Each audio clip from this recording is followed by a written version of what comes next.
The stars above Earth had never looked so beautiful, and so threatening, at the same time.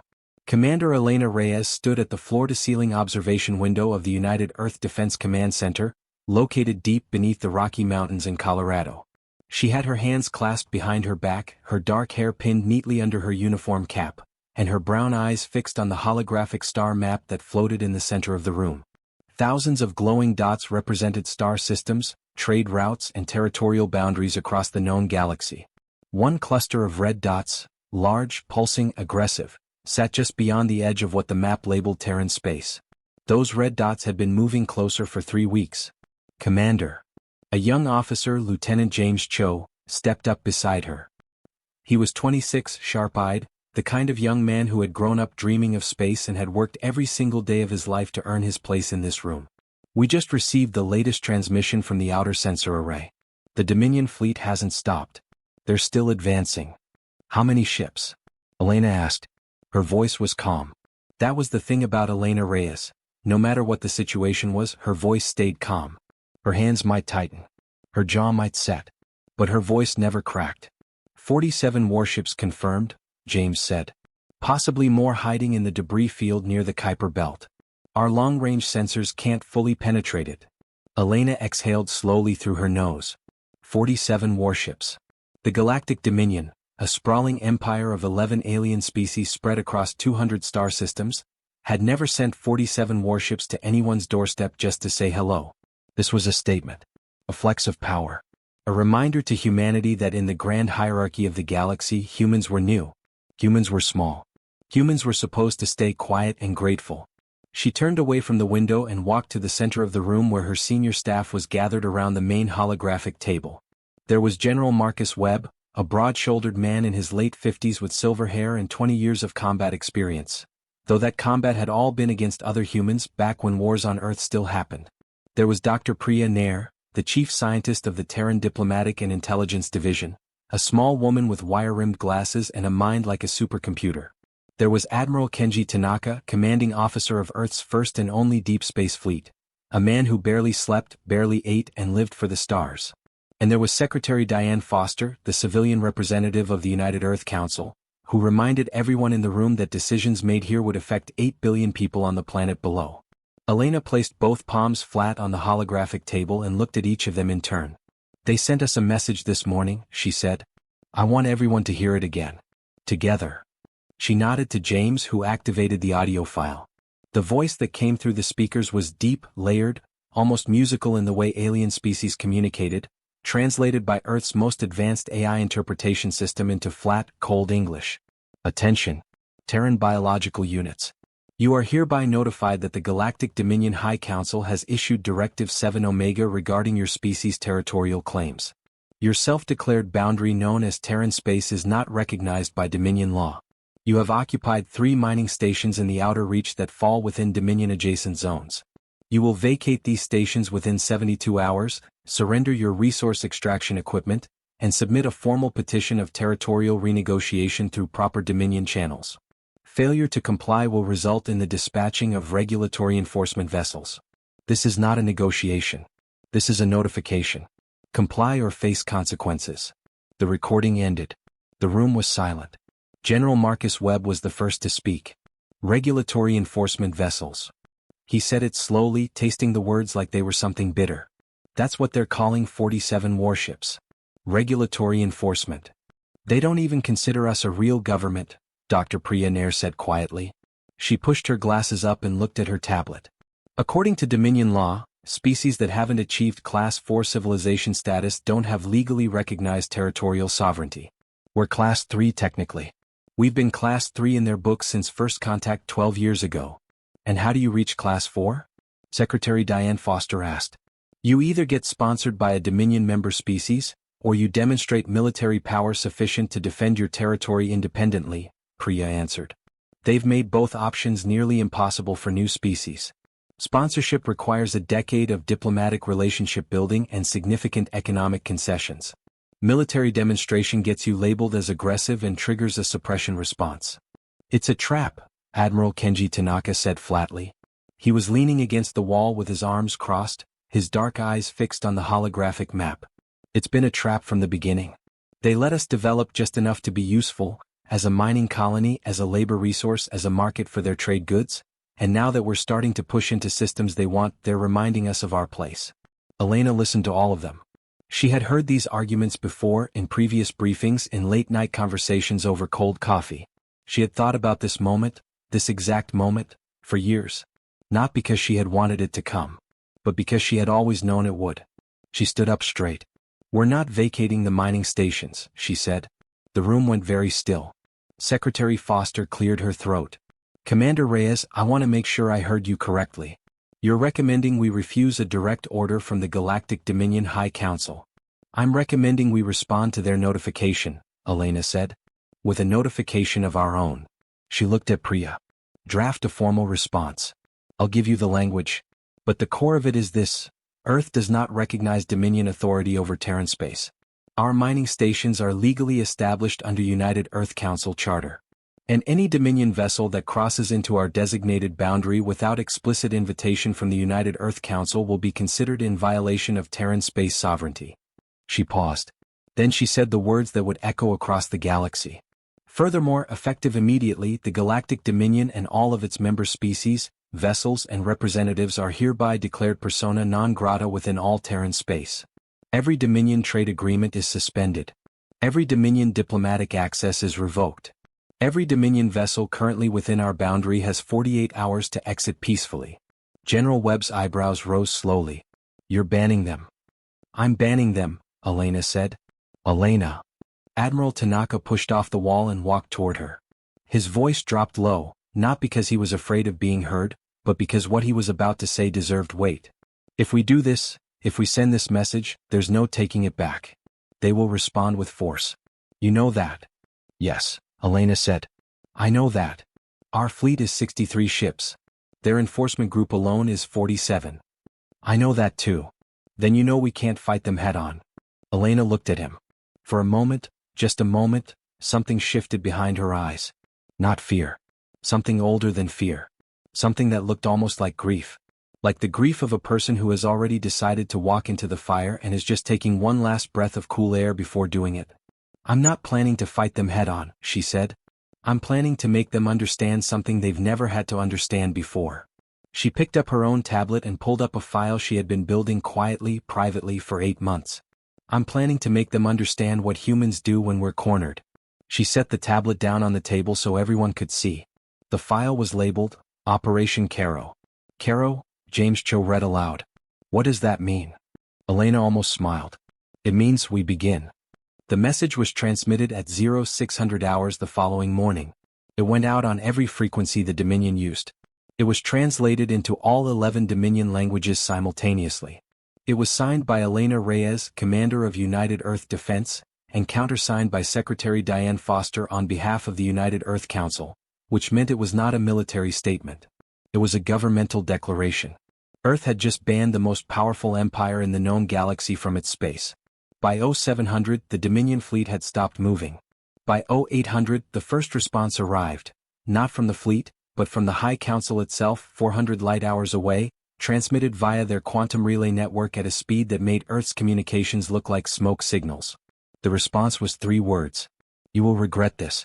Elena read it, set it down, picked up her coffee cup, and said to James Cho, who was watching her face for any sign of what she was feeling, "Get me Dr. Marcus Bell. Tell him it's time." Dr. Marcus Bell was not the kind of man you expected to find at the center of humanity's most important moment.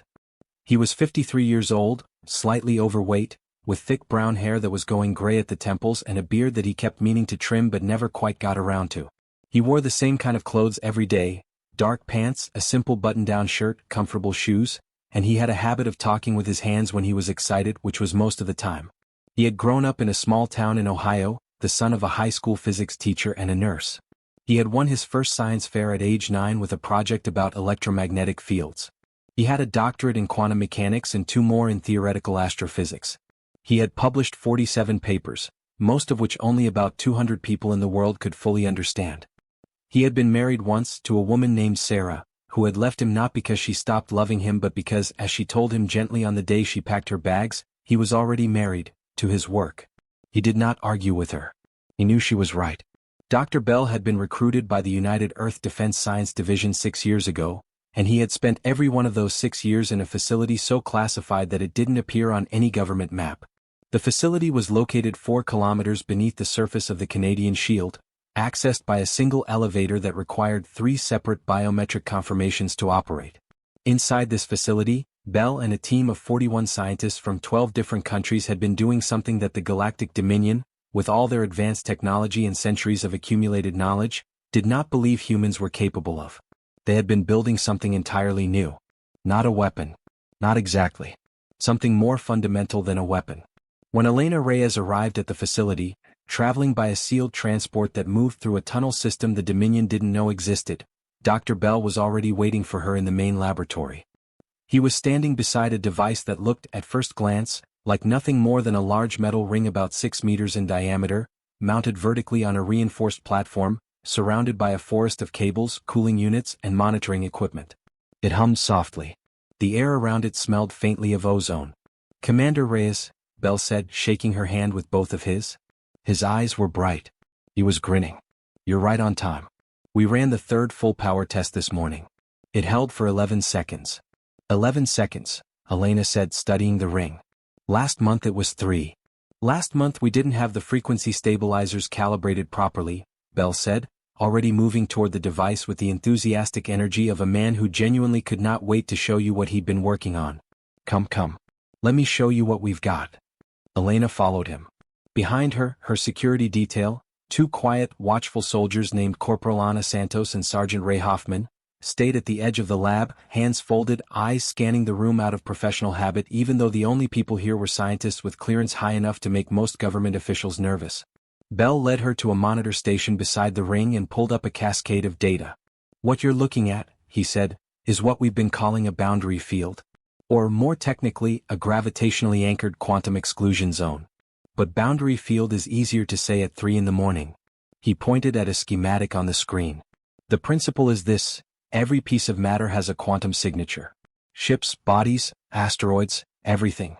The boundary field, when activated, reads those quantum signatures and, depending on how it's programmed, either allows them to pass through or doesn't." "Doesn't?" Elena said. "Meaning what?" "Meaning it stops them," Bell said simply. "Not by hitting them. Not by destroying them. By making it physically impossible for them to cross the field boundary. Their engines can push all they want, the field just doesn't let them through. Like trying to push water uphill. The energy just redirects." He paused. "We ran simulations on Dominion ship designs, based on the scans we've taken over the past decade, and the field holds against everything in their arsenal. Their weapons pass through just fine, unfortunately.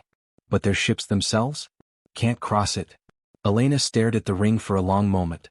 "You're telling me you've built a wall? Around Earth?" "Around Terran space," Bell corrected. "The full-scale version, which we haven't built yet to be fair, would cover the entire boundary of our declared territorial space. Every jump point, every transit corridor, every gap between systems. Nothing gets in without a key." He held up a small device that looked like a modified data chip. "We program the field with what we call a permission signature.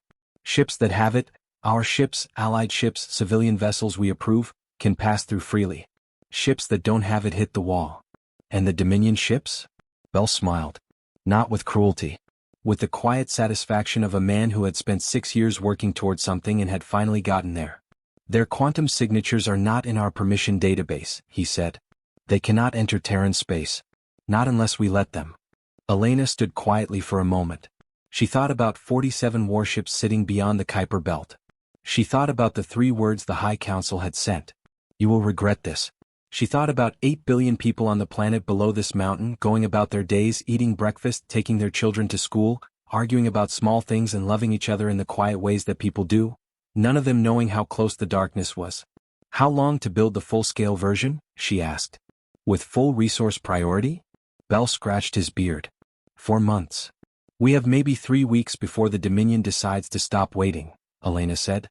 Bell nodded slowly. He had known this was coming. "Then we need a plan to buy 4 months. That," Elena said, "is exactly what Operation Caro is." She spent the next 2 hours in that underground lab, going over every detail of the plan with Bell and his senior team.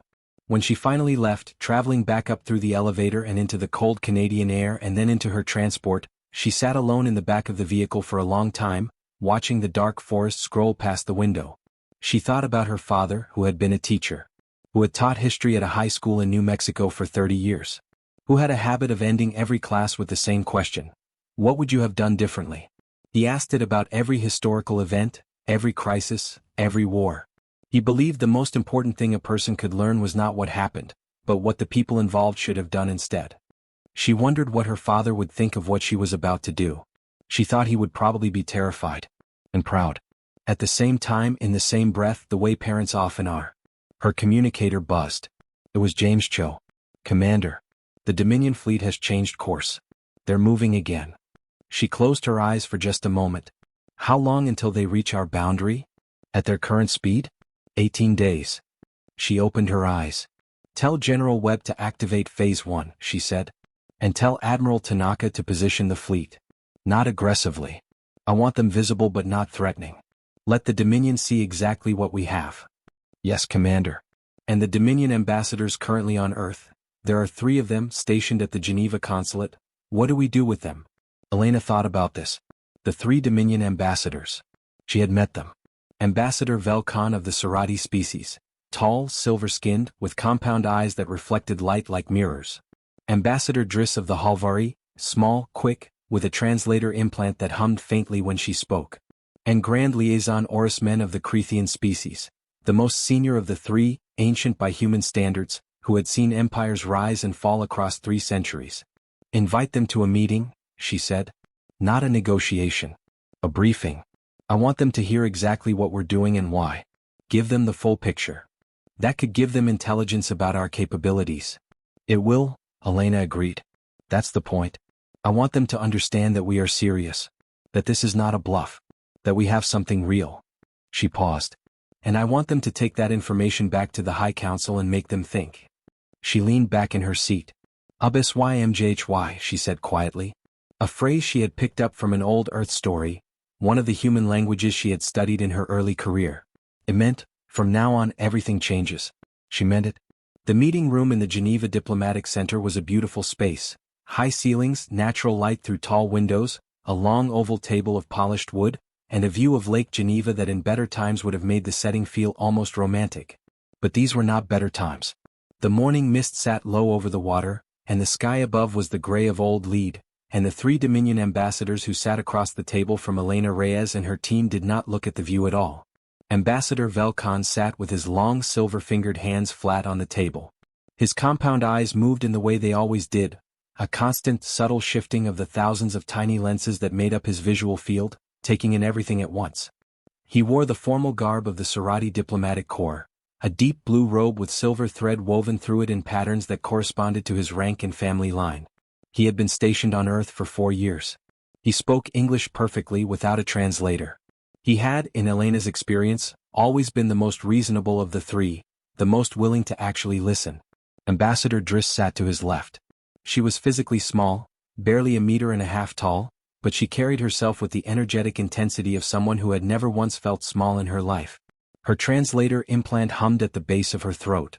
She had spent the past 12 years as a Halvari trade diplomat, and she had a trader's habit of calculating value in everything she looked at. Right now she was calculating something about Elena, and Elena could see it in the quick, bright flicker of her eyes. Grand Liaison Orismen sat at the center. He was old in a way that made you feel young just by looking at him. His skin was the deep brown-gray of ancient stone. His eyes were half-closed. He moved slowly, with the deliberate economy of a being that had learned long ago that hurry was usually a waste of time.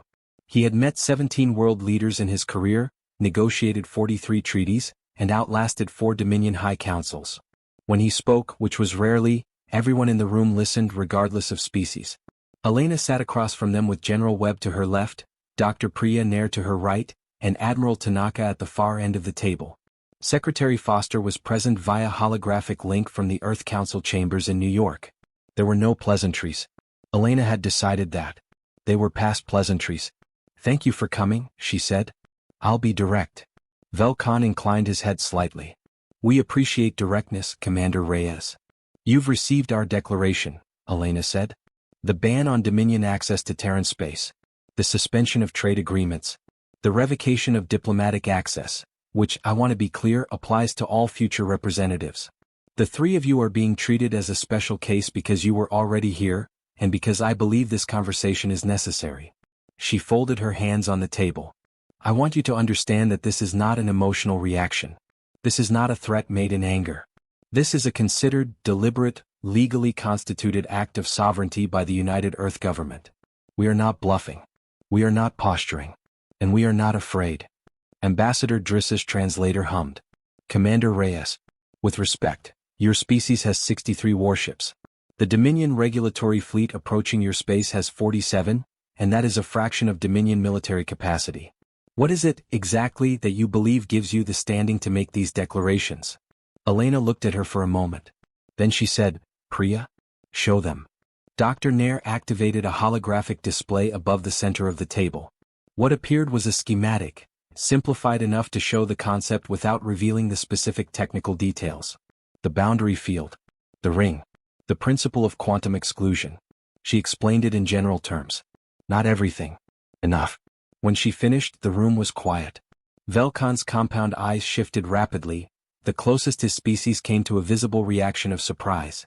Ambassador Driss had gone very still. Grand Liaison Orismen had not moved at all, but something had changed in the quality of his stillness. It was no longer the stillness of age. It was the stillness of attention. This technology, Velkon said slowly. You've developed this independently?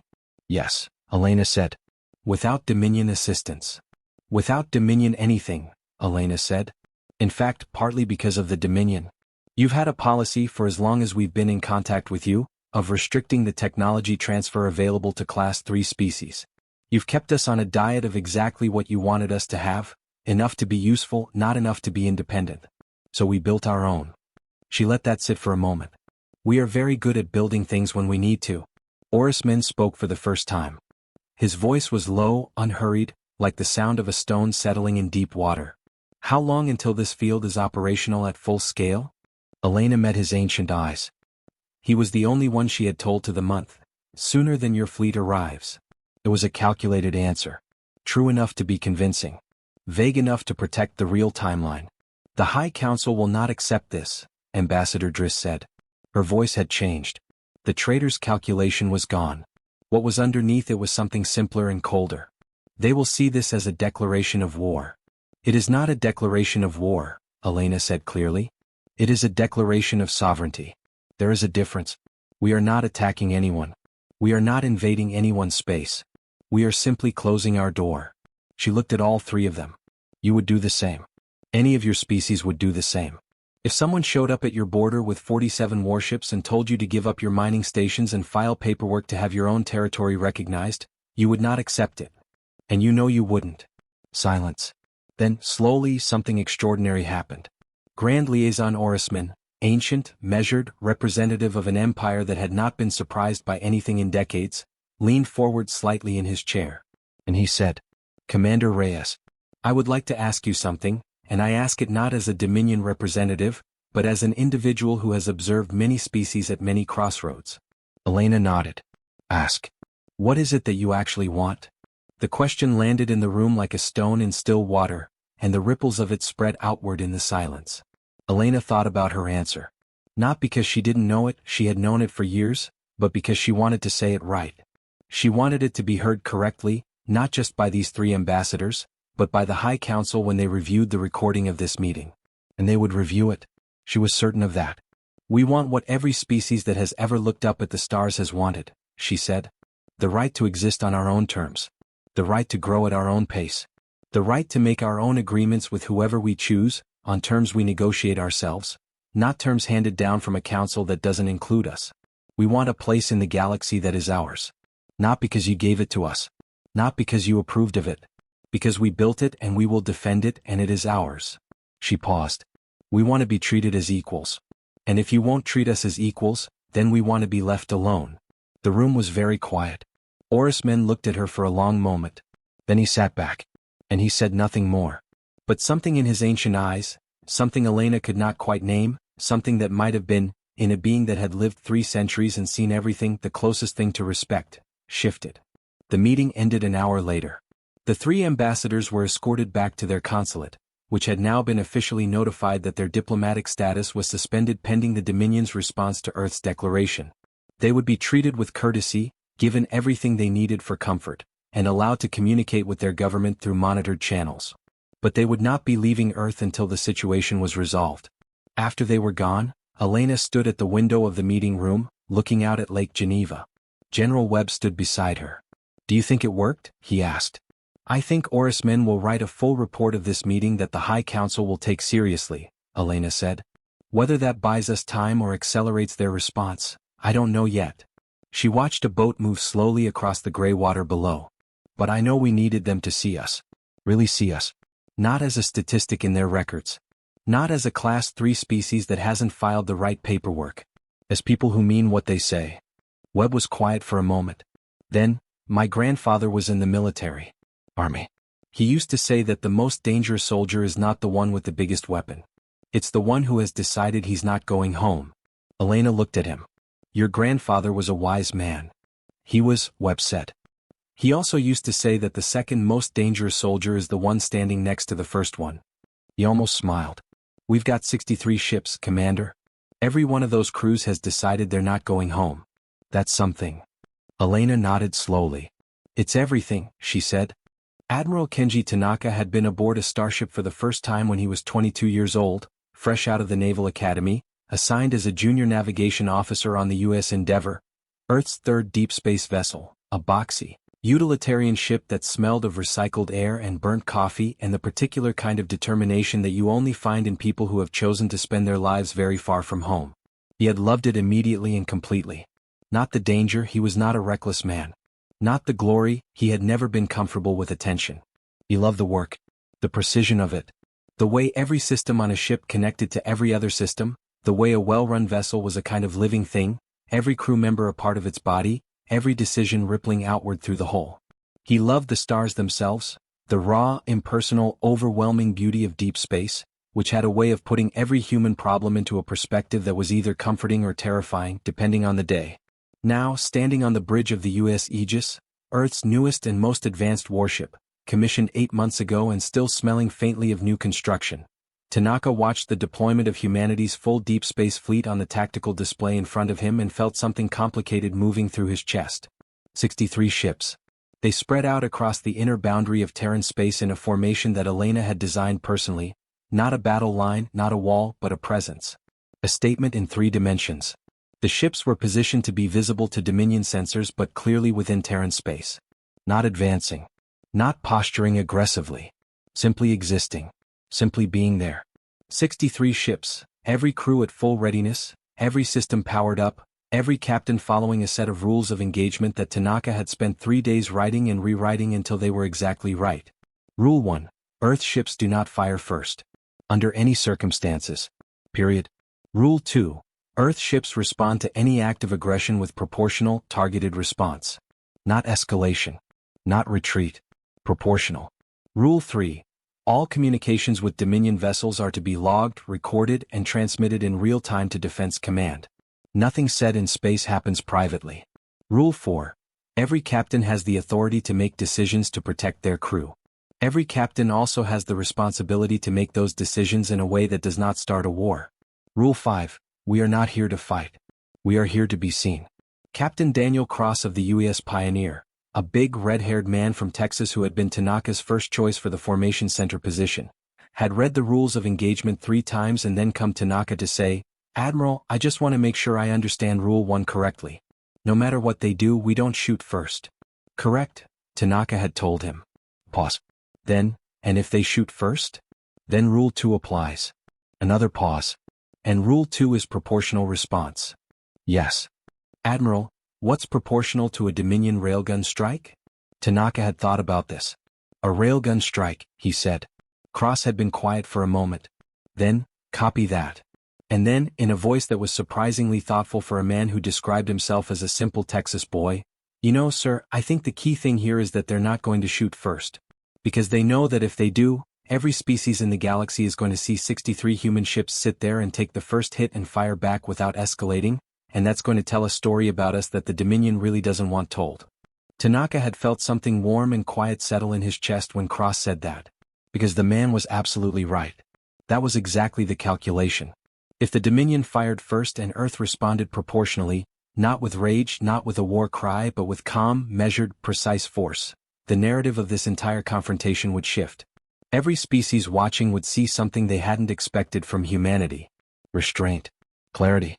The willingness to absorb a blow without losing your head. That was a story worth telling. Tanaka walked to the forward viewport of the Aegis's bridge and looked out at the stars. Somewhere out there, 17 days away at their current speed, 47 Dominion ships were moving toward him. He thought about the crews of those ships. He thought about whether they were afraid. He thought about whether they understood what they were walking into. He doubted they did. Not fully. Because to fully understand it, you had to understand what it meant to be human at this particular moment in history, to be a species that had spent thousands of years fighting each other, failing each other, letting each other down in every possible way, and yet somehow was standing here today. Unified. Focused. Not perfect. Not without fear. But together.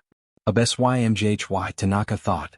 A phrase he'd heard Commander Reyes use and had looked up afterward. From now on, everything changes. He reached for his comm, Captain Cross. Admiral. How's Pioneer's crew holding up? Honestly, sir? They're excited, Cross said. I know that sounds strange. But they're excited. I walked through every section this morning and that's what I saw. Not fear. Excitement. Like they're proud to be here. Tanaka thought about this. They should be, he said. He closed the comm and turned back to the tactical display. 63 dots of light. 63 ships. Thousands of crew members. All of them there because they chose to be there. All of them there because they believed in something. Not an empire, not a conquest, not power over others. Just the right to exist and be treated with dignity. On the tactical display, the red cluster of Dominion ships continued its slow advance. 17 days. Tanaka had a great deal to do.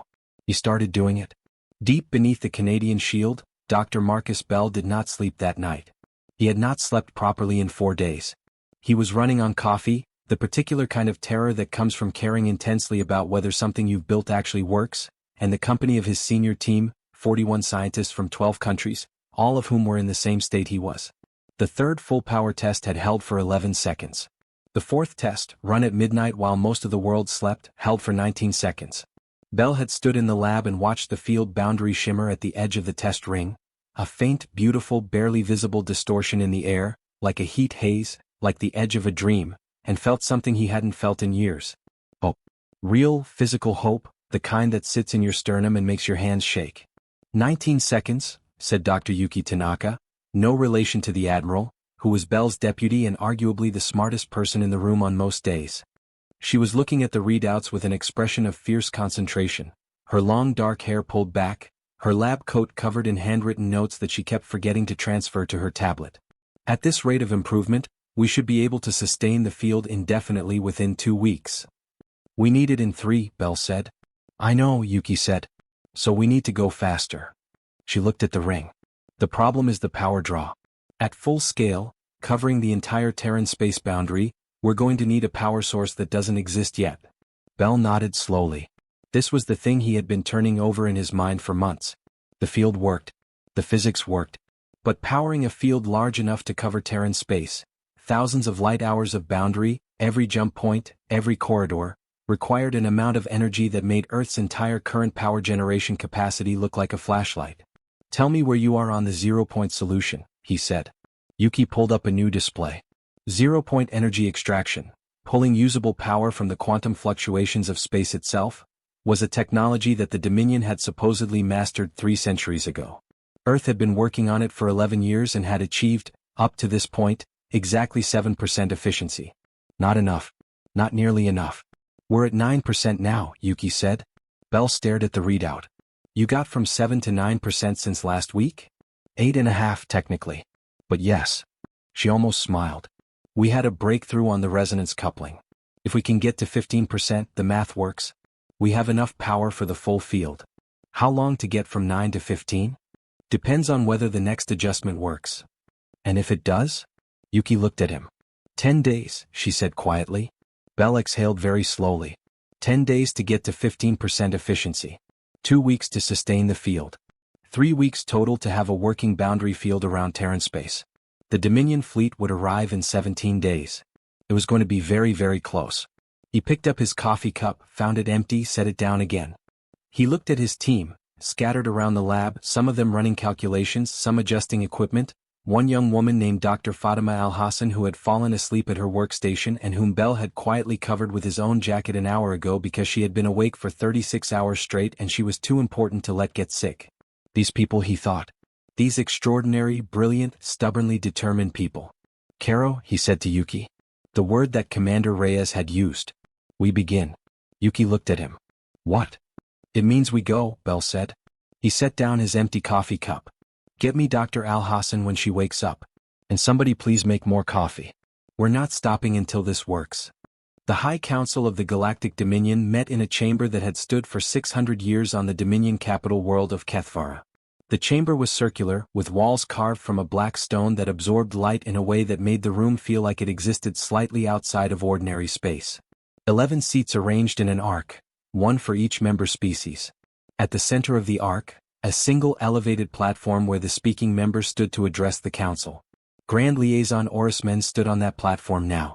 He was speaking slowly in the old Dominion formal language that all 11 species shared, a constructed tongue of remarkable precision, designed centuries ago specifically to eliminate the ambiguities that had caused 4 intergalactic wars. Every word in formal Dominion had exactly one meaning. There was no poetry in it. There was no room for misunderstanding. Orismen appreciated this. He was 312 years old. He had watched ambiguity destroy treaties, relationships, and civilizations. He preferred precision. The human leadership, he said, has demonstrated 3 things in this exchange that the High Council must take seriously. The 11 council members, some physical, some projected as holograms from distant systems, watched him with varying degrees of attention and skepticism. First, Orismen said, they have developed a technology we did not anticipate. I have transmitted the full technical assessment to Council Science Division. The preliminary analysis confirms that the theoretical framework they presented is sound. Whether their implementation is operational is uncertain, but the theory itself is not flawed. They know something we did not teach them. Murmuring around the council arc. The Serati representative, a different Serati than Velkan, this one younger with the particular stillness of someone who had spent decades in political environments, leaned forward. How is that possible? Our technology restriction protocols have been in place for 12 years. Yes, Orismen said. And they worked around them. This is the second thing the council must understand. The humans did not wait for our permission to develop their capabilities. They built their own path. This is not a species that will remain indefinitely at the level we assign them. He paused to let this land. Every species we have classified as Class 3 in the past 2 centuries has remained Class 3. It has been safe to assume that our classification system was an accurate predictor of a species' developmental trajectory. The humans are the first exception in 200 years. More murmuring. The Halvari representative, a being of the same species as Ambassador Driss, compact and quick-eyed, said, and the third thing? Orismen had been waiting for this question. He looked across the arc of the council and said, they are not afraid of us. Silence. The Crethean representative, of Orismen's own species, younger by a century and a half, said, all species say that in the early stages of confrontation, it is performance. No, Orismen said. And the certainty in his voice, the absolute ancient certainty of a being who had looked at the full spectrum of what other species were capable of performing and knew the difference between a performance and the real thing, stopped the chamber cold. I have met 17 world leaders in my career. I have sat across from beings who were afraid and pretending not to be, the micro-expressions, the dilation responses, the particular quality of stillness that comes from suppressing the fight-or-flight reflex. I know what it looks like.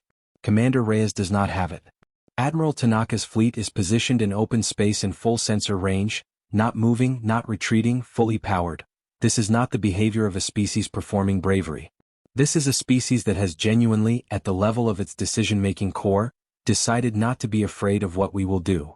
The chamber was very quiet. There is a concept in human history, Orismen said. I have studied their species extensively in my posting. There is a human phrase, cornered animal. They use it frequently in their historical literature.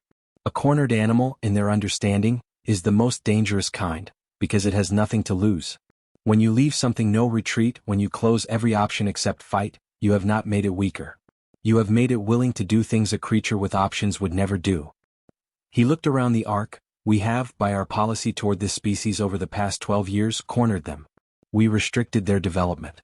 We refused them political recognition. We took their resources under the guise of regulatory enforcement. We made their retreat small and their dignity smaller.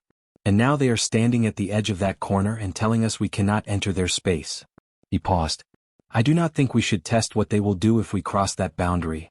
Council Commander Vethari, the Dominion's senior military representative, a being of the Sarkith species, massive and plate-armored, with a voice like grinding tectonic plates, spoke for the first time. Grand Liaison. Are you recommending we halt the regulatory fleet? Orismen looked at him. I am recommending we think very carefully before the next step. Whatever the fleet does in the next 17 days will define our relationship with this species for centuries. If we enter their space by force and they fight us, and they will fight us, we will win militarily. Eventually. But we will have set a precedent. Every Class 2 and Class 3 species in the galaxy will watch what happens to a species that builds its own technology, declares its own sovereignty, and stands at its border without flinching. They will watch what we do in response. And they will draw conclusions. He let that hang in the air of the ancient chamber. I am not recommending retreat, he said. I am recommending pause. I am recommending that before we send 47 warships through the border of a species that is not afraid of us, we consider very carefully what we are trying to accomplish, and whether there is a way to accomplish it that does not require us to show the galaxy that the Dominion's answer to a species asking for dignity is force. He stepped down from the platform. The debate that followed lasted 6 hours. Orisman sat in his seat and listened, speaking only twice more, both times briefly. At the end of 6 hours, the council voted. The regulatory fleet was ordered to halt at the Terran space boundary. Not to retreat. Not to withdraw. To halt. And to wait. It was not everything Orismen had hoped for. But it was something. It was time. He cummed Velcon in Geneva the moment the session ended. We have 17 days, he said. Use them. In the Geneva consulate, Ambassador Velcon received the message from Orismen and sat for a long time in the small garden at the back of the building, where earth plants grew in arrangements that a Dominion designer had attempted to make feel familiar but which had instead ended up feeling like someone's best guess at what relaxing looked like. There was a fountain. There were flowers, earth flowers, yellow and white, that Velcon had developed a private fondness for over 4 years of living here. He thought about what Commander Reyes had said. We want to be treated as equals. And if you won't treat us as equals, then we want to be left alone. He thought about how simple that was. How cleanly it cut through every layer of political calculation and strategic positioning to arrive at something that was, underneath everything, just a question of basic recognition. Do you see us? Do you acknowledge that we are here and that we matter? He had been a diplomat for 60 years. He had dealt with 37 different species. He had never heard that question asked so directly and so plainly before. Usually it was buried under trade negotiations and border disputes and resource claims. Usually the real question, do you see us, got lost inside all the practical noise. The humans had not let it get lost. They had said it out loud. He reached into the pocket of his robe and found a small stone, earth quartz, smooth and white, that he had picked up years ago on a beach in a place called Maine, during a diplomatic retreat. He had kept it ever since. He wasn't entirely sure why. It was just a stone. But it had a weight and texture that he found calming in difficult moments. He held it now. 17 days. Orismen had said use them. He intended to. But first he needed to figure out what he actually wanted to accomplish. Not what the council wanted, not what the fleet wanted, but what he, Velcon, after 4 years of living among these extraordinary, infuriating, brilliant, loud, creative, ridiculous, passionate creatures, actually believed was right. He thought he knew. He went inside to write a letter. Not an official diplomatic document. Not a formal communication on council stationery. A letter. To Commander Elena Reyes. He began, there is something I would like to tell you, that I am not authorized to tell you, but that I believe you need to hear. Elena read the letter twice. Then she read it a third time very slowly, sitting alone at her desk in the Defense Command Center, the door closed, the lights at half their usual brightness because it was 3 in the morning and she had sent everyone else to get some sleep. The letter was not long. But it was the most important thing she had read in months. Velcon had written it in a quiet, careful way, precise without being cold, honest without being sentimental. He wrote that he had lived on Earth for 4 years and that in that time he had come to understand something about humanity that the Dominion's official assessment files did not capture and probably never would. He wrote, "Your species has a relationship with failure that no other species I have encountered shares. Every other species I know treats failure as a deviation from the normal state of success. For your species, failure is the normal state. You fail constantly at everything in large ways and small ways. Your relationships, your economies, your governments, your personal ambitions. And you get up. Not because you are unaware of the failure. Not because you have somehow avoided feeling it. You feel it fully and you get up anyway. You have built this capacity into your culture at a level so deep that most of you don't even notice it as a skill. You simply expect that you will fail, and you simply expect that you will continue. This, Commander Reyes, is what makes your species extraordinary. Not your technology. Not your military capacity. Not even your intelligence, which is considerable. It is that you have made peace with losing in a way that makes you, in the end, extremely difficult to defeat." He wrote, "The Dominion will not tell you this. But you should know it.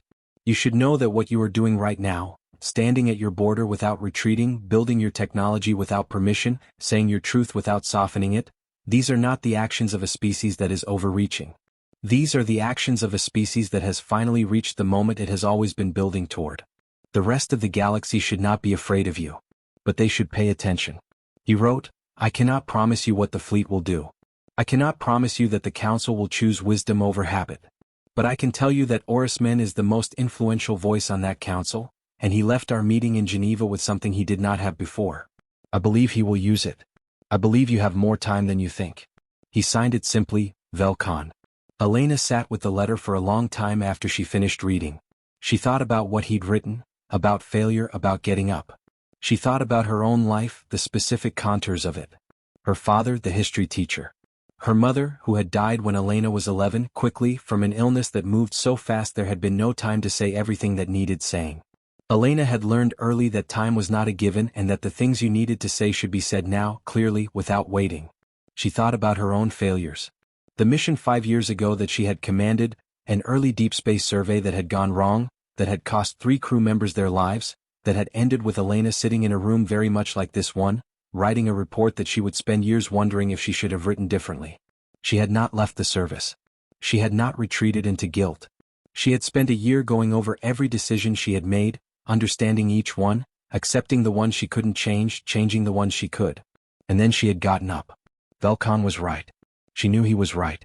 She just hadn't expected to have it said to her so clearly by an alien diplomat in the middle of the most consequential crisis humanity had ever faced. She folded the letter and put it in her pocket. Then she came James Cho, who she knew was also awake because James Cho was always awake when she needed him, and said, "Give me a secure line to Dr. Bell. And tell General Webb I want a full staff meeting at 0600. "Yes, Commander," James said. "And, Commander, there's something else. We just got a reading from the long-range sensor array. The Dominion fleet has stopped." Elena went very still. Stopped. Completely. They've gone to station keeping. Not retreating but not advancing. They're just sitting there. She exhaled. It was not relief exactly. It was the sensation of a calculation that has been running in the back of your mind finally returning a result that matches what you hoped. "Good," she said quietly. "Does that mean it's working?" "It means we have time," she said. "How much time is the question?" She stood up from her desk. "Get me Bell." While she waited for the comm to connect, she pulled out Velkan's letter one more time. "Read the last line again. You have more time than you think."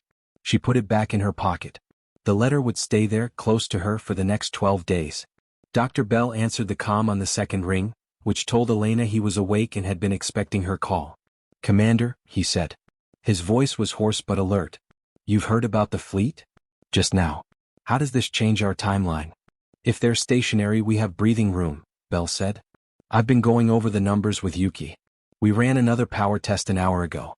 We're at 11% efficiency on the 0-point extraction. 2 more adjustments and we think we can get to 15. "When?" 4 days, Bell said. "Maybe 5. The adjustment we need to make is delicate. If we rush it and it fails we lose a week rebuilding."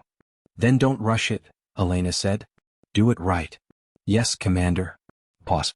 "Commander, the field, once it's up. I want to be honest with you about one thing." His voice changed slightly. The brightness of the scientist at work dropped just enough to let something more personal through. The field will work. I believe that. The physics are sound, the tests are holding, the power solution is almost there. But, it's never been tested at full scale. In theory it works. In practice it's untested. There's a very small, chance that when we activate the full boundary field, something unexpected happens. Elena said, define small. Based on our modeling, maybe a 3% chance of significant anomaly. And significant anomaly means? It means the field might not cover the full boundary uniformly. There might be gaps. Elena considered this. 3% chance of gaps. Yes. And 97% chance it works. Yes. She thought about this for precisely 4 seconds. Then she said, Dr. Bell. In the history of human achievement, every significant thing we have ever done has had a chance of failure. We went to the moon on calculations that had margins of error. We built particle colliders on theories that hadn't been fully proven. We sailed ships across oceans using instruments that had never been tested at that scale. She paused. 3%. I'll take those odds. Bell was quiet for a moment. Then she heard something in his voice that might have been, in a man who was not given to emotional expression, close to gratitude. Understood, Commander. Get some sleep, Dr. Bell. 4 hours minimum. I need your brain working at full capacity. I was just thinking the same thing, he said. 4 hours. Then back at it. Carol, Elena said. Pause. Then Bell laughed, quietly, tiredly, the laugh of a man who is exhausted and worried and underneath all of it, alive with purpose. Carol, he said. The 15 days that followed were the most intense Elena Reyes had ever lived. She slept 4 hours a night, maximum. She ate at her desk, quickly, without tasting much of anything. She moved between the Defense Command Center and secure video links with Bell's team and Tanaka's fleet and the Earth Council and back again, in a cycle that compressed time in strange ways, making some hours feel like days and some days feel like hours. The Dominion fleet stayed stationary. 17 ships on one side of the boundary, 23 on the other, 7 behind the Kuiper Belt debris field where Earth sensors still couldn't fully penetrate. Tanaka's fleet mirrored them, 63 Earth ships held in careful formation, every crew maintaining readiness, every captain following the rules of engagement, every day passing without incident. But the tension was physical. It was in the air in every briefing room on Earth. It was in the readouts on Tanaka's tactical display. It was in the late-night conversations that Elena had with General Webb and Dr. Nair, the three of them sitting around the holographic table with cold coffee and the particular tired honesty that comes from being awake too long and carrying too much. On day 4, Bell's team achieved 15% efficiency on the zero-point extraction. Elena was in a briefing when the message came through. She read it, folded her hands on the table, and said to the room with a steadiness that surprised even her, "We're on schedule." She did not let anyone see what was happening behind her eyes, which was something very close to her knees giving way with relief. On day 6, something unexpected happened. Not bad. Complicated. A communication arrived from a species called the Vihari, a mid-level Dominion member, one of the smaller races that had joined the Empire 60 years ago under what their own historians called economically encouraged conditions, which was the polite way of saying they hadn't had a lot of choice. The Vihari had a population of about 12 billion across 3 systems. They were known for their mathematics and their textiles and their extraordinary cuisine, and they were currently represented on the Dominion Council by a member who had been, in every vote for the past 60 years, loyal to the Council majority. The communication was unofficial. It came through a back channel, a frequency that Earth's Intelligence Division had set up years ago for exactly this kind of quiet conversation. It said, "We are watching what you are doing. We want you to know that we are watching. We cannot say more. But we are watching." Elena read this to her senior staff. There was a moment of silence. 12 billion people, Dr. Nair said quietly. Across 3 systems. And they found a way to send us a message they weren't authorized to send. They're not the only ones watching, General Webb said. He pulled up a list on his tablet. In the past week, our intelligence has flagged 5 other Dominion member species, all smaller, all mid to lower tier, who have been unusually quiet in Dominion Council proceedings. Not opposing anything. Not supporting anything. Just quiet. Waiting. Elena looked at the list. "They're watching to see what happens to us," she said. "If we succeed, if we actually hold our boundary, it means it's possible. For any species. That's what they're thinking." "That's what I'd be thinking," Webb agreed. "It's also," said Admiral Tanaka via holographic link from the Aegis, "why the Dominion cannot afford to let us succeed. Their entire system of control is built on every species believing that the only paths forward are through the Dominion. If one species demonstrates that you can build your own path, the whole hierarchy starts to creak. So the longer we hold, the more pressure builds on the Dominion internally, Elena said.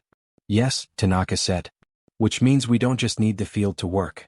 We need to hold long enough that the watching species start to act. Start to ask questions. Start to put pressure on the council from inside. He paused. We need the Vihari and species like them to decide they have something to gain from our success. Elena thought about this. Then she thought about something Velkan had written. You have more time than you think. She understood now fully what he had meant.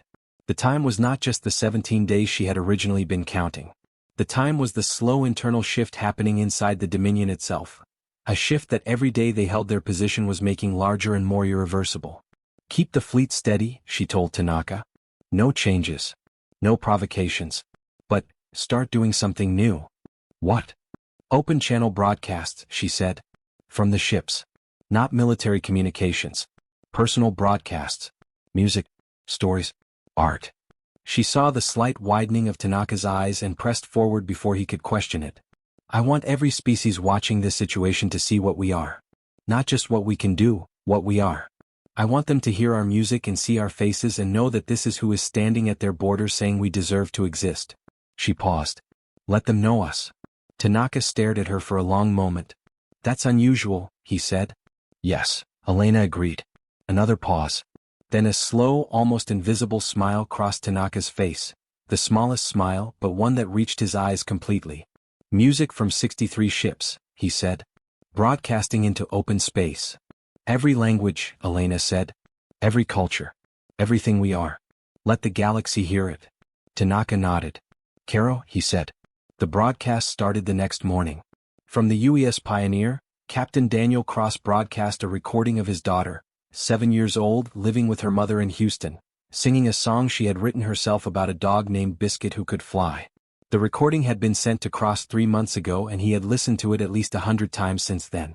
He played it at low volume across the open space channel, and within 6 hours the Pioneer's communications officer reported that they were receiving responses, not from the Dominion fleet, but from deep space monitoring arrays of several other species who had been quietly tracking the situation.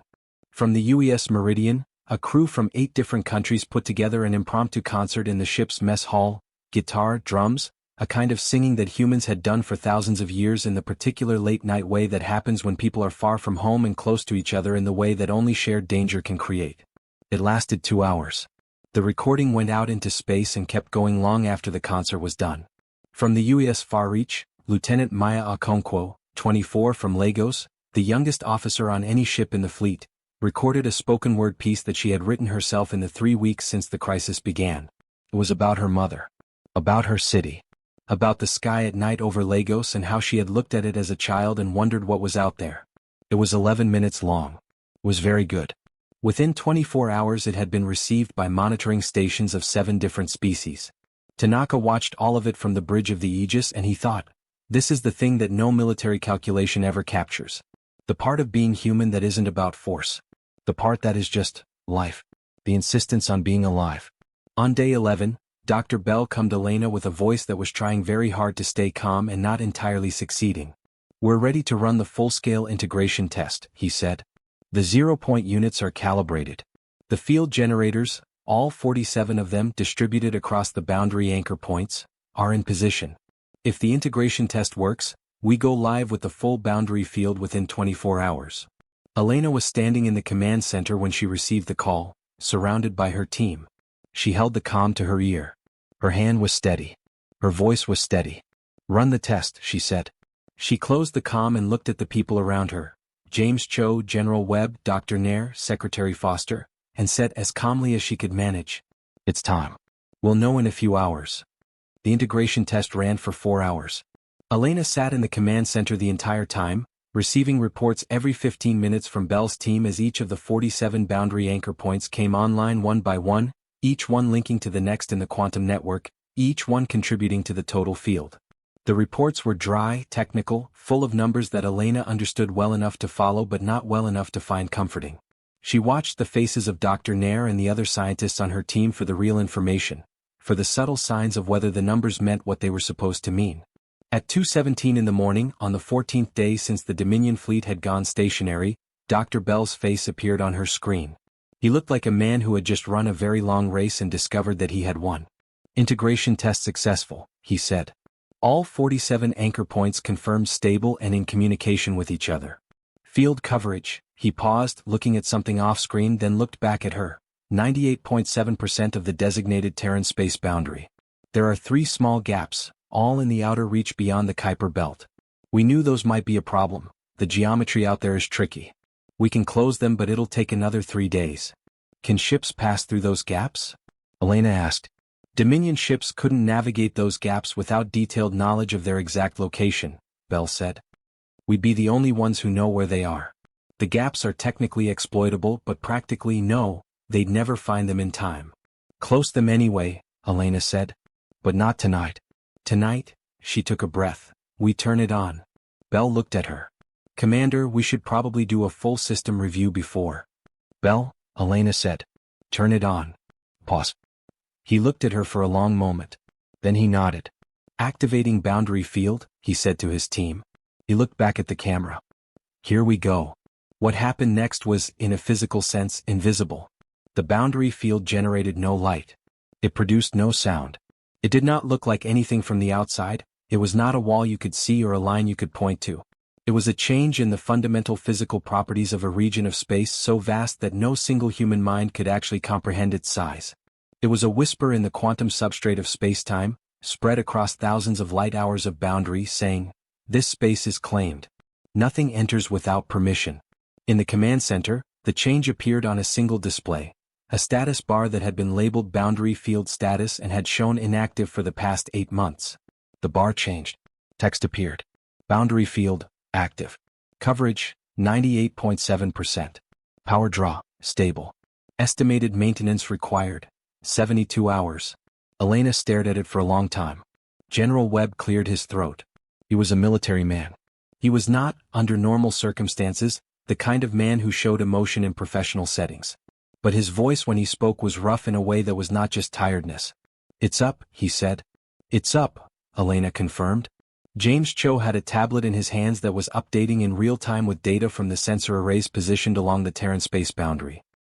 He looked at it, looked up, and said, "Admiral Tanaka's fleet is reporting the field. Their ships are getting the confirmation signal." It's actually there, Commander. The whole fleet is getting it." Elena nodded. Then she did something she had not planned to do, had not rehearsed, had not even thought about until this moment. She sat down in her chair, not because she needed to, but because her legs, which had held her up through 14 days of sleeping 4 hours a night and carrying the weight of 8 billion people's futures, were suddenly not entirely reliable. She sat down and she put her face in her hands for exactly 30 seconds. Not crying. Not laughing. Just being. Just being a person who had held something enormous for a very long time and had just been allowed, for a moment, to set it down. Then she lifted her head. Her face was composed. Her eyes were clear. "Get me Ambassador Velkan," she said. "And prepare a formal transmission to the Dominion fleet. We need to inform them of the current status of Terran space." Ambassador Velkan answered his communicator at 2:49 in the morning. He had been awake. He had, in truth, barely slept in 14 days.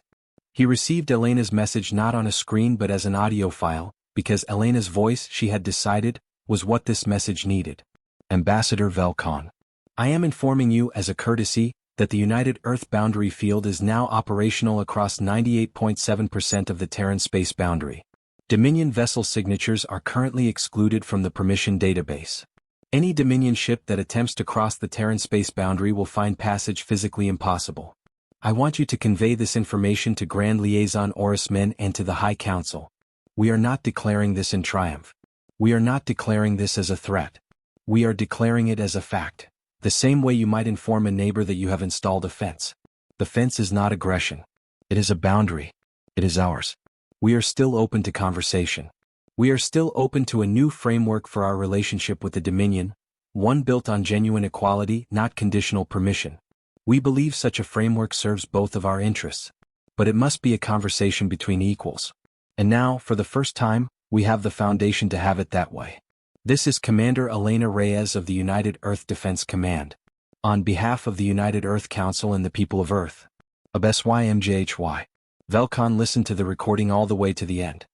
He sat in his garden, the Earth garden with its fountain and its yellow and white flowers, dark and quiet in the middle of the night, and he held the quartz stone in his hand and he let himself feel, for just a moment, something that in 60 years of diplomacy he had rarely felt. Something very much like hope. Admiral Tanaka received the order from Defense Command at 3:15 a.m. The field was live, all captains were to be notified, standard procedures were to continue. He called his senior captains on an encrypted group channel and told them. The response was not cheering. Not celebration. It was a quiet, collective exhale, the sound of 63 crews releasing a breath they had been holding for 2 weeks. Captain Cross of the Pioneer said in his low Texas drawl, "Copy that, Admiral. Field is live. What are your orders?" "Stay the course," Tanaka said. "Nothing changes on our end. We hold position, we maintain readiness, we stay calm." He paused. "But feel free to let your crews know. They've earned that." He heard, faintly in the background of Cross's comm, the sound of the Pioneer's bridge crew when Cross turned to tell them. Not shouting. A sound deeper than shouting, the sound of people who had prepared for the worst and found that the worst might not come. Tanaka closed the channel and looked out at the stars from the Aegis's forward viewport. The Dominion fleet was still out there, 17 days of travel away, sitting stationary at the boundary, 47 ships that had not moved in 14 days. He wondered what was happening on those ships right now. He wondered if they knew yet. They found out 2 hours later.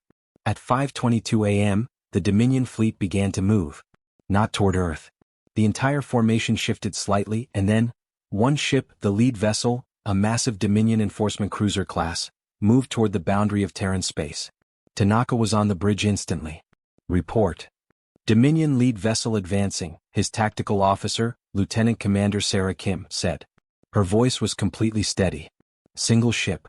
The rest of the formation is holding. Speed is moderate. They're not charging, sir. It looks like a probe. A probe. A test. They want to see if it's real. All Earth ships hold position, Tanaka said. Do not advance, do not retreat. Maintain current formation. He keyed his comm to the entire fleet. All captains, this is Tanaka. The Dominion is testing the boundary. We hold. We do not move. We let the field do its job. He watched the tactical display. The Dominion cruiser advanced. Slowly. Steadily. Crossing the outer boundary of the detection zone. Closing on the edge of Terran space. Then it reached the boundary. And it stopped. Not because the crew chose to stop it. Because it physically could not go further. Tanaka watched the readouts. The Dominion ship's engines were running, full power. He could see the energy signature on the sensor array. But the ship was not moving. It was pressing against the field the way you press your hand against a window pane, all the force in the world, and the glass simply does not move. Field holding at 98.7%, Sarah Kim reported. Ship is being repelled uniformly. No gaps in coverage at this location. The Dominion cruiser held its position against the field for 4 minutes. Then it reversed course and returned to the formation. The fleet bridge of the Aegis was very quiet. Then Lieutenant Commander Kim said very softly, "It worked." Tanaka put his hands behind his back. He kept his expression professional. He looked at the display where the Dominion ship was now moving back to rejoin its formation, and he thought about Dr. Marcus Bell underground somewhere in Canada and 41 scientists who hadn't slept properly in weeks.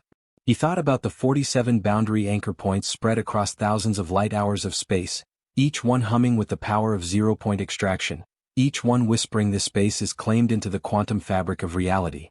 He thought about Elena Reyes sitting alone in a command center at 3 in the morning with her face in her hands. It worked, he confirmed. His voice was level. His eyes were bright. He opened a comm to Defense Command. Commander Reyes. The field has been tested. It held. Pause. Then Elena's voice, with a quality in it that she almost never let anyone hear. A rawness, a realness, the voice of a person and not a commander. Thank you, Admiral. Thank Dr. Bell, Tanaka said. I will, Elena said. How's the fleet? Good, he said simply. They're all good. The Dominion fleet made 2 more test approaches over the next 6 hours. Different ships, different sections of the boundary, different approach angles. Each time the field held. Each time the ship was physically stopped at the boundary and returned to formation. After the 3rd attempt, the Dominion fleet went to full station keeping and sent a transmission on the standard diplomatic frequency. It was addressed to United Earth Defense Command. It said, "We request formal communication with Earth leadership." Elena read it and said to James Cho, "Tell them yes. Schedule it for 8 hours from now. I want everyone rested." She paused. "And James?" "Commander? Tell them the meeting will take place on Earth. In Geneva. Face to face."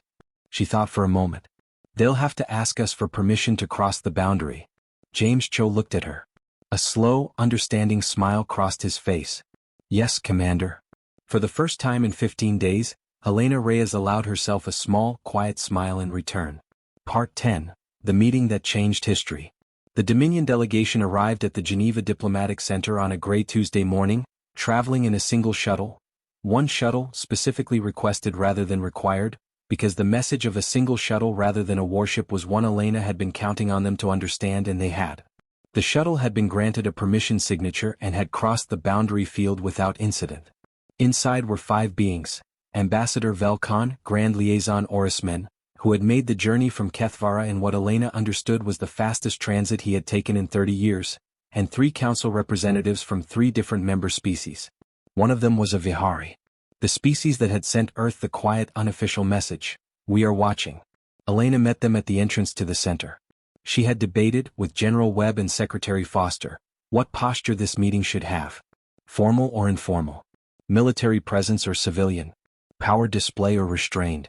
They had argued about it for 2 hours, and then Elena had ended the argument by saying, "We'll be exactly who we are. Nothing more, nothing less." So she stood at the entrance in her uniform, clean, pressed, professional but not theatrical, with Secretary Foster beside her in civilian clothes, and General Webb and Admiral Tanaka in dress uniforms, and James Cho slightly behind and to the left because Elena had decided James Cho should be in the room for everything from now on, because he was going to spend the next 40 years dealing with the consequences of what happened here, and he needed to see it. When the shuttle doors opened and Orismen descended the steps, slowly with the deliberate care of a very old being, 3 centuries of living visible in every movement, Elena stepped forward and offered her hand. Not in a political gesture. In the human gesture. The one that said, "We are here, we are people, we are meeting." Orismen looked at her hand for a moment. Then he took it. His grip was surprisingly firm. "Commander Reyes," he said. "This is a remarkable facility." "Thank you for coming," she said. "We asked to come," he said with a slight dryness that she was now, after 15 days, beginning to recognize as his version of humor. They went inside. The meeting lasted 9 hours. Elena would later say, in interviews and memoirs and the long conversations of late nights with the people she trusted, that she had expected the meeting to be adversarial. That she had prepared for arguments, for pressure, for the subtle and not-so-subtle power plays that characterized Dominion diplomacy. She had prepared extensive counter-arguments and technical demonstrations and legal frameworks. She used almost none of them. Because Orismen, it turned out, had not come to argue. He had come to talk. He began the meeting by saying something that made the room go completely still. "The High Council has instructed me to inform you that the regulatory fleet will be recalled." Elena kept her face composed. Secretary Foster's mouth opened slightly and then closed. Orismen continued, "This is not a concession. Or rather," he paused, choosing words with the care of a being who understood exactly what they cost and what they meant, "it is a concession, and I will not pretend otherwise, because pretending otherwise would be an insult to your intelligence and mine." He looked across the table at Elena. "You have done something that no species in our records has done before. You have, in the space of 15 days, constructed a boundary field of sufficient scale and sophistication to physically exclude Dominion vessels from your space. You have held a military formation with 63 vessels for 15 days without a single incident of aggression. You have demonstrated, in 3 separate ways, that you have technological capabilities we did not know you had, military discipline we did not expect, and a political coherence that we have consistently underestimated." He paused. "The Council has concluded that the regulatory approach was miscalculated." "Miscalculated?" General Webb said quietly. Orismen looked at him. "Yes, General. Miscalculated. We assumed that a species of your developmental level, presented with sufficient pressure, would either capitulate or react with uncontrolled aggression. You did neither. You organized, you built, you communicated, and you waited." He was quiet for a moment. "I have been in diplomacy for 240 years. I have never seen that sequence executed with that degree of coordination. It should not have been possible for a species that has only had interstellar contact for 12 years. But you are very good at doing things that should not be possible. Elena said carefully. What is the council proposing? A new framework, Orisman said. Not the standard Class 3 pathway. Something that doesn't currently exist in Dominion law. He reached into his robe and produced a data chip. I drafted this on the journey here. It's a rough proposal. It will require extensive negotiation to finalize. But the core of it is this. Earth is recognized as a sovereign external state. Not a Dominion member, that is your choice to make and we will not pressure you. But a recognized sovereign entity with full territorial rights over Terran space, full rights to independent trade agreements and a seat, observer status initially, but with a clear pathway to full membership if you choose, on the Galactic Council. The room was very quiet. The Vihari representative, a small elegant being named Esara Len with golden brown coloring and very bright eyes, said in a voice that had the particular quality of someone saying something they had been waiting to say for a long time, the Vihari support this proposal. Elena looked at her. The message she realized. We are watching. They had been watching to see if this moment was possible. Now that it had arrived they were here to help make it real. She looked around the table. She looked at Velkan who had sent her a letter in the middle of the night and told her the truth. She looked at Orisman who had spent 6 hours arguing with the High Council so that this conversation could happen. She looked at General Webb who was very carefully not letting his face do anything dramatic. She looked at Secretary Foster who was looking at the data chip with an expression of controlled wonder. She looked at James Cho. He was very still. He was 26 years old and he was watching history happen. His face had the particular quality of a person trying to memorize a moment so that they never lose it. Elena thought, SYMJHY. From now on, everything changes. We'll review the proposal, she said. Formally. With full council representation. I'm not going to give you an answer today, this deserves proper process. She met Orisman's ancient eyes. But I'll tell you this. We are interested. We want a place in the galaxy. We want to be part of what the galaxy becomes. We just want to be there as ourselves. Not as a subject species. As equals. Orisman nodded slowly. That is what we will work toward, he said. Then he said something else. Something that Elena had not expected, and that she would remember for the rest of her life. Commander Reyes. I want to say something personal. Something that is not in my official capacity. She waited. When your species was first contacted 12 years ago, he said, I read the initial assessment reports. Standard Class 3 evaluation. Life expectancy on the species level projected at 40 to 60 years. We expected you to either collapse under first contact pressure or stagnate in a managed developmental state. He paused. I was the one who recommended the standard assessment be filed. I thought it was accurate. I thought we knew what to expect. The ancient eyes looked at her directly. I was wrong. I do not say that lightly or often. But I want you to know that I know I was wrong. And I am glad I was wrong. Elena looked at him for a long moment. Then she said, my father was a history teacher. He used to end every class with a question. What would you have done differently? She paused. I think the right question is a little simpler. I think the right question is, what do we do now? Orisman was quiet. Then, with the first genuine warmth she had seen from him, he said. Now, he said, we talk. 3 weeks after the Geneva meeting, Elena Reyes stood in a parking lot. It was a very normal parking lot. It was outside a public high school in Albuquerque, New Mexico, on a warm September afternoon with a blue sky and the smell of cut grass and the sound of students streaming out of the building. She was dressed in civilian clothes, jeans and a dark jacket, and she had taken a commercial flight from Geneva under a false name because she wanted, just for a day, to be a person and not a commander. She had not been home in 2 years. Her father came out of the building at 3:47, right on schedule, the same time he had been coming out of school buildings for 30 years. He was 61 now, with reading glasses pushed up on his forehead and a stack of history papers under one arm and the comfortable, well-worn look of a man who has found his place in the world and settled into it with gratitude. He was talking to a student as he came through the door, a teenager with a backpack nearly as big as she was, gesturing emphatically about something, and Elena's father was listening with the full attention that had always been his particular gift. The student finished, nodded, ran off. Her father walked toward his car. Then he looked up and saw Elena standing there. He stopped. She walked toward him and he walked toward her, and when they were close enough she didn't say anything, she just hugged him. He put his arms around her and hugged her back, the stack of papers crinkling slightly between them, and they stood there in the parking lot in the September afternoon for a long time. You should have called, he said into her hair. I wanted to surprise you, she said. "I've had enough surprises lately," he said. "I've been watching everything on the news for 3 weeks. My students want to talk about nothing else." She pulled back and looked at his face. He was studying her the same way, the way parents do when their children have been somewhere they couldn't follow, cataloging the changes, looking for damage. "Are you all right?" he asked. "I'm tired," she said honestly. "But yes." They got in his car and he drove her to his house, the house she had grown up in, the small house on a quiet street with a garden in the back that he had planted 12 years ago after her mother died, because he needed something to tend. The garden had gotten remarkably good over 12 years. Tomatoes, peppers, herbs, and in the back corner, a rose bush that had been her mother's favorite. He made dinner, something simple, chicken and vegetables, and they sat at the kitchen table and he didn't ask her about the negotiations or the fleet or the boundary field or any of it. He asked about James Cho because Elena had mentioned him once, a year ago in a phone call, and her father remembered everything. He asked about Admiral Tanaka. He asked about whether she was eating properly. She told him about all of it. Not the classified parts, not the specific details of the field technology or the intelligence analysis, but the shape of it, the 15 days, the meeting in Geneva, the moment the field turned on, the letter from Velcon, the Vihari saying we are watching, the expression on Orisman's face when he said, "I was wrong." Her father listened. He ate. He asked small questions and listened more. When she was done, the kitchen was quiet.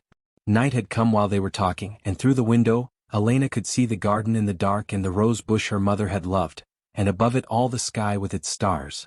"What did your students say?" she asked. "When they wanted to talk about it." Her father thought for a moment. He picked up his coffee cup. "They said, most of them, that they were proud. That they felt proud in a way they hadn't before. Like something that they'd always believed was possible but not sure about had turned out to be actually true." He paused. "And one student, a kid named Marcus, he's 16, brilliant kid, does everything with this particular ferocious intensity." He raised his hand and said, "Why didn't we do this sooner?" Elena smiled. "What did you tell him?" "I told him," her father said, "that the most important human achievements always happen at the moment when someone gets tired of waiting and decides that now is the time. Not early. Not late. Now." He looked at her. "And then I asked them my usual question. What would you have done differently?" Elena said, "Yes." He held his coffee cup in both hands. "And Marcus, this kid who has the most serious face of any 16-year-old I've ever taught," he thought about it for a full 30 seconds and then he said, "Nothing. I wouldn't have done anything differently. I think they did it exactly right." Elena looked at her father. Something in her chest moved, something that had been very compressed and tightly held for a very long time. She didn't say anything. She didn't have to. After a moment, her father reached across the table and covered her hand with his. "You did good, Elena," he said quietly. "You did really good." She nodded. She looked at the window. The stars. "We all did," she said. 3 days after Elena visited her father, Dr. Marcus Bell took his first real vacation in 6 years. He went to the Oregon coast, to a small rental cabin above a beach that his colleague Dr. Yuki Tanaka had recommended. He had expected to spend the first day feeling restless and anxious without a problem to solve, without equipment to check, without the constant low-grade hum of the lab around him. Instead, he stood on the beach for 2 hours and watched the Pacific Ocean and felt, with profound surprise, completely calm. The ocean was very large. The sky was very wide. The waves came in and went out in the ancient rhythm they had always had, utterly indifferent to everything humans had done or failed to do or might yet do. Bell found this, unexpectedly, not depressing but deeply comforting. He built a fire in the cabin that evening and sat next to it with a glass of wine he hadn't finished. He wasn't much of a wine person really, and thought about the field. It was running. Stable. Dr. Yuki Tanaka and the team had closed the 3 gaps in the outer boundary on schedule. The zero-point extraction was holding at 16% efficiency, above what they needed. The field was operating perfectly. He thought about what it meant. A boundary in quantum space. A physical declaration of territory. Something that had never existed before in this form. He had spent 6 years building it and had been so focused on the building that he had not spent much time thinking about what came after. What came after, he thought, was everything. Trade negotiations, new agreements, a new framework for humanity's place in a galactic community that was, it turned out, full of species that had been watching and waiting and hoping for something exactly like what had just happened. What came after was the next generation of scientists. Marcus, the 16-year-old in Elena Reyes' father's class. And thousands like him, who would grow up knowing that the boundary existed, that it was possible, that humanity had built its own path when the given path was too small. What came after was the long, difficult, beautiful work of being part of the galaxy on human terms. Bell finished the last of the wine, looked at the fire, thought about Sarah, his ex-wife. He had come to her last week after the field went live. She had answered immediately. She had said, "I saw. I'm so proud of you." And he had said, "I know you are. Thank you for leaving. I needed the time." And she had laughed, the particular laugh of a woman who had always understood him better than he understood himself, and said, "You're impossible."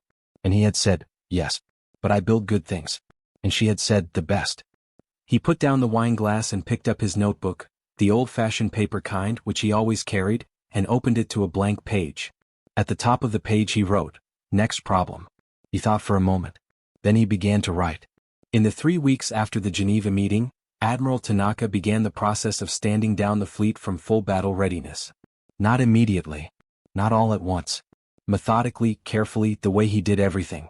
First he pulled the 3 outermost ships back from the boundary, enough to signal that Earth was not maintaining an aggressive posture, not enough to expose any weakness. Then, over the next 2 weeks, he redistributed the fleet into normal patrol patterns. Not hiding, still visible, still present. But not pointed at anyone. The Dominion fleet had begun its own withdrawal. Not all 47 ships at once, also methodically. The enforcement cruisers went first. The flanking vessels next.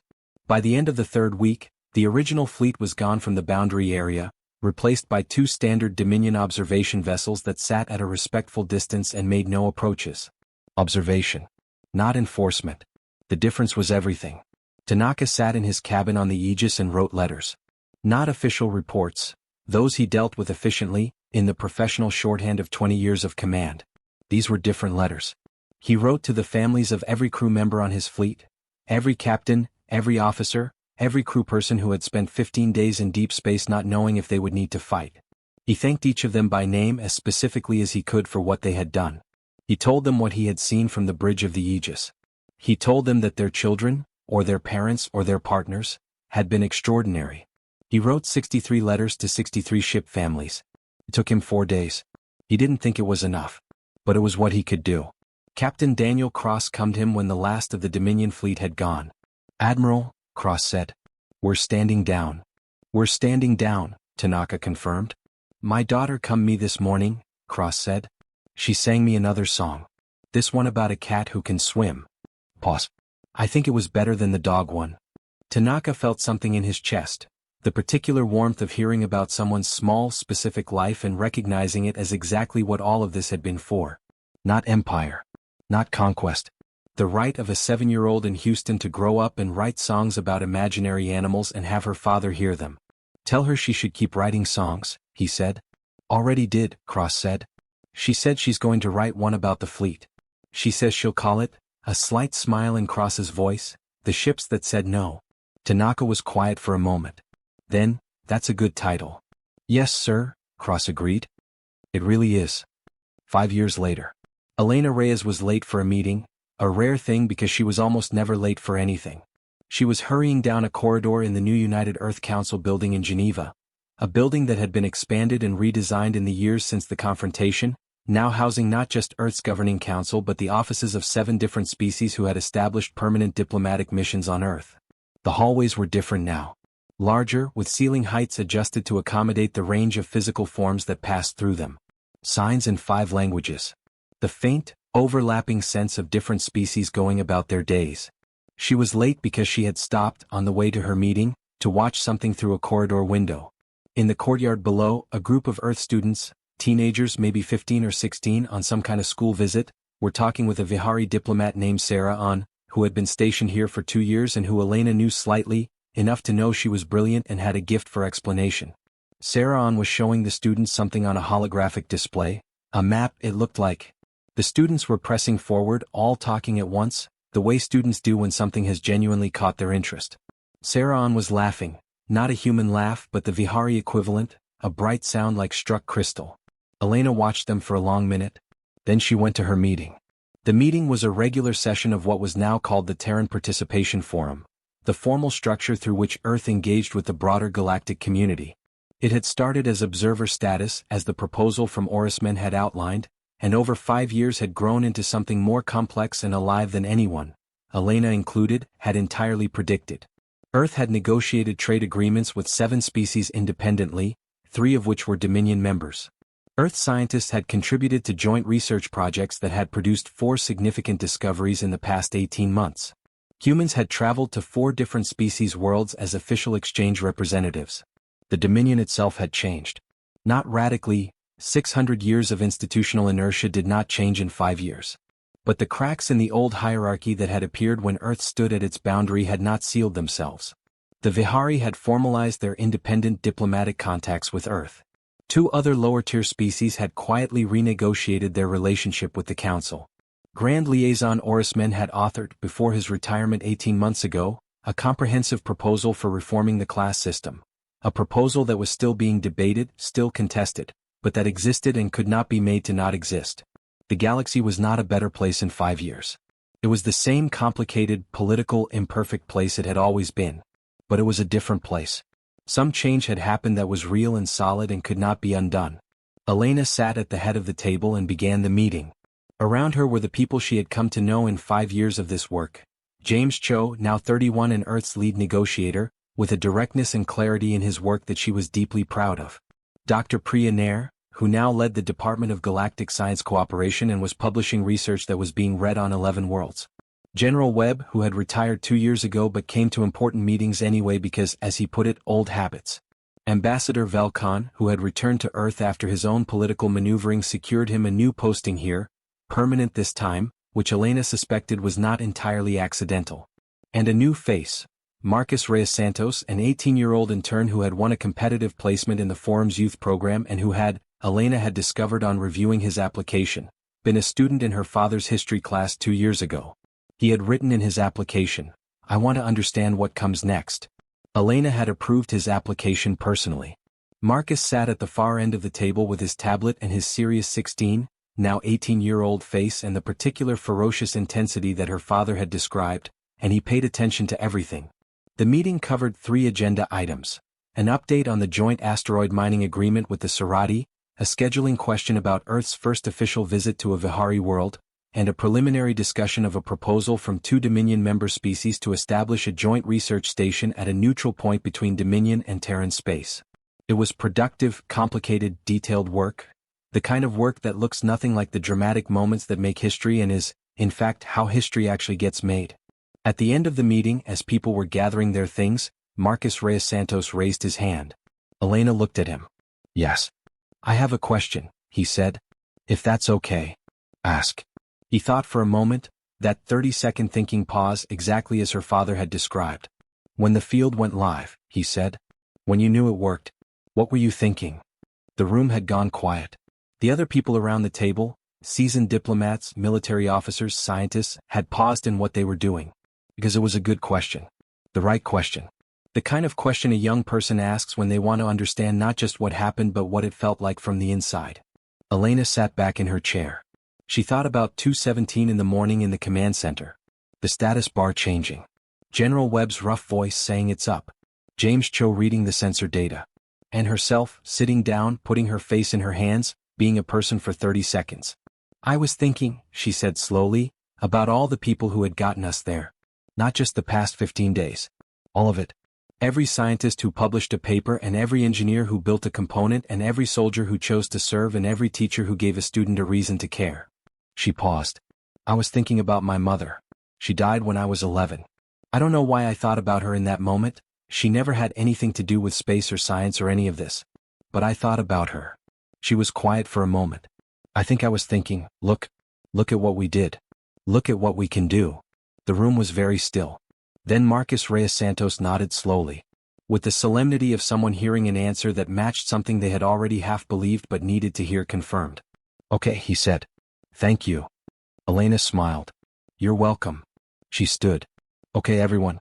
Same time next week. James, I need 15 minutes with you before you leave." "Velkan," she looked at the silver-skinned ambassador, "I'll see you for dinner Thursday." "I'll bring something," Velkan said, which was a joke. A genuine Earth-style joke, the kind he had developed over 5 years of living here, because the last time he had brought food it had been a Sarati dish that no one could eat. Laughter. The meeting broke up with the low sound of people talking, gathering tablets, heading for their next thing. Elena walked to the window at the end of the room. Outside, the courtyard was empty now, the students and Sarah were gone. The September sun was warm. The fountain was running.